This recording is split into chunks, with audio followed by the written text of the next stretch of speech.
Top and ടേസ്റ്റിലേക്ക് ഏവർക്കും സ്വാഗതം. ഇന്ന് ഞാൻ തയ്യാറാക്കുന്നത് വളരെ ടേസ്റ്റി ആയിട്ടുള്ള ലഡു ആണ്. ഈ ലഡു തയ്യാറാക്കാൻ നമുക്ക് കടലമാവിന്റെ ആവശ്യമില്ല, ബൂന്തി ഒന്നും വേണ്ട. ഇതൊന്നുമില്ലാതെ നമുക്ക് എങ്ങനെയാണ് ഈ സ്വാദിഷ്ടമായ ലഡു ഉണ്ടാക്കുന്നു എന്ന് നമുക്ക് നോക്കാം. ഇത് തയ്യാറാക്കാനായി ഞാനിവിടെ കടലപ്പരിപ്പാണ് എടുത്തിട്ടുള്ളത്.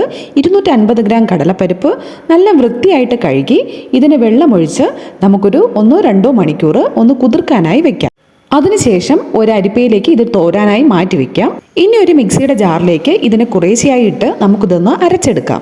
ബാക്കിയുള്ള കടലപ്പരിപ്പും ഇതുപോലെ നമുക്ക് അരച്ചെടുക്കണം. നല്ല പേസ്റ്റായി തന്നെ അരച്ചെടുക്കാം. ഇനി ഒരു പാൻ അടുപ്പത്തേക്ക് വെച്ച് എണ്ണ ഒഴിക്കാം. മീഡിയം ഫ്ലെയിമിൽ ഇട്ടതിന് ശേഷം നമുക്ക് അരച്ചു വെച്ചതായ കടലപ്പരിപ്പ് നമ്മുടെ കയ്യിൽ വെച്ച് ചെറുതായി ഒന്ന് പരത്തി ഈ എണ്ണയിലേക്ക് ഇട്ട് കൊടുക്കാം. ഇത് ചുട്ടെടുക്കുന്ന സമയത്ത് തീ ഒരു മീഡിയം ഫ്ലെയിമിൽ മാത്രമേ ഇടാൻ പാടുള്ളൂ. ഇതിൻ്റെ ഒരു ഭാഗം വെന്ത് വരുമ്പോൾ മറ്റേ ഭാഗം നമുക്ക് മറിച്ചിടാം. ഇത് ഒരിക്കലും മൂത്തു പോകാൻ പാടില്ല.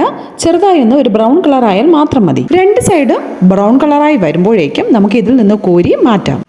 ബാക്കിയുള്ളതും ഇതുപോലെ ചെയ്തെടുക്കാം. ഇനി ഒരു മിക്സിയുടെ ജാർ എടുക്കാം. നമ്മൾ വറുത്ത് കോരി എടുത്തതായ കടലപ്പരിപ്പ് തണുത്തതിന് ശേഷം മിക്സിയുടെ ജാറിലേക്കിട്ട് ഇതിനൊന്ന് പൊടിച്ചെടുക്കാം. ഇതാ കണ്ടില്ലേ, ഇതുപോലെ ഒന്ന് പൊടിച്ചെടുക്കാം. ഇതുപോലെ എല്ലാം നമുക്ക് പൊടിച്ചെടുക്കാം. ഈ ലഡുവിന് ആവശ്യമായ ഷുഗർ സിറപ്പ് തയ്യാറാക്കാം. അതിനായി 250 ഗ്രാം പഞ്ചസാര ഞാൻ എടുത്തിട്ടുണ്ട്. ഇതിന് നമുക്ക് 1/4 കപ്പ് വെള്ളവും കൂടെ ചേർത്ത് ഇതിനെ നന്നായിട്ടൊന്ന് ഒറ്റനൂൽ പരുവത്തിൽ നമുക്കൊന്ന് ഷുഗർ സിറപ്പ് ആക്കിയെടുക്കാം. ഇതിലേക്ക് 1/4 ടീസ്പൂൺ മഞ്ഞൾപ്പൊടിയും കൂടെ ചേർത്ത് വീണ്ടും ഒന്ന് കലക്കിയെടുക്കാം. തീ ഒരു ലോ ഫ്ലെയിമിൽ മാത്രമേ പാടുള്ളൂ. ഇനി പൊടിച്ചു വെച്ചതായ കടലപ്പരിപ്പ് ഇതിലേക്ക് ചേർത്ത് ഇതിന് നല്ലതുപോലെ ഷുഗർ സിറപ്പിൽ മിക്സ് ചെയ്യാം. ഇതിലേക്ക് 2 ഏലക്ക പൊടിച്ചതും അതുപോലെ 2 സ്പൂൺ നെയ്യും കൂടെ ചേർത്ത് വീണ്ടും ഒന്ന് മിക്സ് ചെയ്യാം. ഇനി ഫ്ലെയിം ഓഫ് ചെയ്ത് വെക്കാം. അടുത്തതായിട്ട് ഒരു പാനിലേക്ക് നമുക്ക് ഒരു 3 സ്പൂൺ നെയ്യ് ഒഴിക്കാം. അതിലേക്ക് കുറച്ച് അണ്ടിപ്പരിപ്പ് നമുക്കിതിലേക്ക് ഇട്ട് ഇതിനെ ഒന്ന് മൂപ്പിച്ചെടുക്കാം. ഇതുകൂടെ ഇതിലേക്ക് ചേർത്ത് ഇതൊന്ന് ഇളക്കിയതിന് ശേഷം ചെറു ചൂടോടുകൂടെ തന്നെ നമുക്കിതിനെ ലഡുവിൻ്റെ ഉരുളകളാക്കി എടുക്കാം. വളരെ സ്വാദിഷ്ടമായിട്ടുള്ള നമ്മുടെ ലഡു തയ്യാറാക്കിയിട്ടുണ്ട്.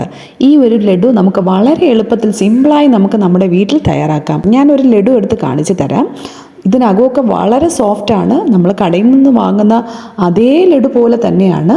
ഇത് നിങ്ങളും തയ്യാറാക്കി നോക്കണം. മാത്രമല്ല ഈ ചാനൽ സബ്സ്ക്രൈബ് ചെയ്യാൻ മറക്കരുത്. Thank you.